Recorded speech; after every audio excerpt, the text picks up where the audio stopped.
QC focuses on the product to find defects that remain after development. QC professionals find these issues in a variety of ways, including software testing and beta or canary testing.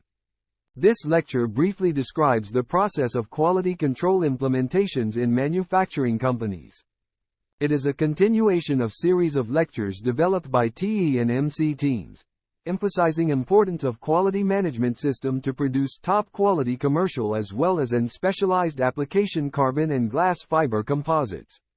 By following QC protocols usually requires the business to create an environment where employees and management are always striving for perfection. Benefits of implementing quality control protocols are fleshed on screen. Quality control is important because it encourages quality culture in an organization. This reaps benefits in the forms of lower production cost and improved customer satisfaction and goodwill.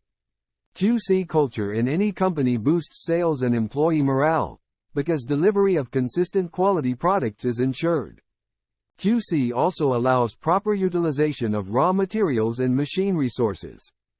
To implement a quality control program, the company first decides what standards it wants to meet. Quality control usually involves testing every step of a company's manufacturing process. The exact quality control that a company uses is dependent on the industry and product. It also sheds light on problems arising out of problems in equipment. Hence, the company may decide to repair any defective units or eliminate them. It is important for the company to continue using its quality control method to monitor for new signs of problems. TE&MC has prepared more lectures on the most important subject of QA and QC. Implementing quality management ensures high-quality manufacturing products in all the industries. This is equally true for fiberglass and carbon composites. Stay tuned by subscribing to TE&MC YouTube channel to get latest information on this subject. Important web links related to Technology Education and Mentoring Center are flashed on the screen.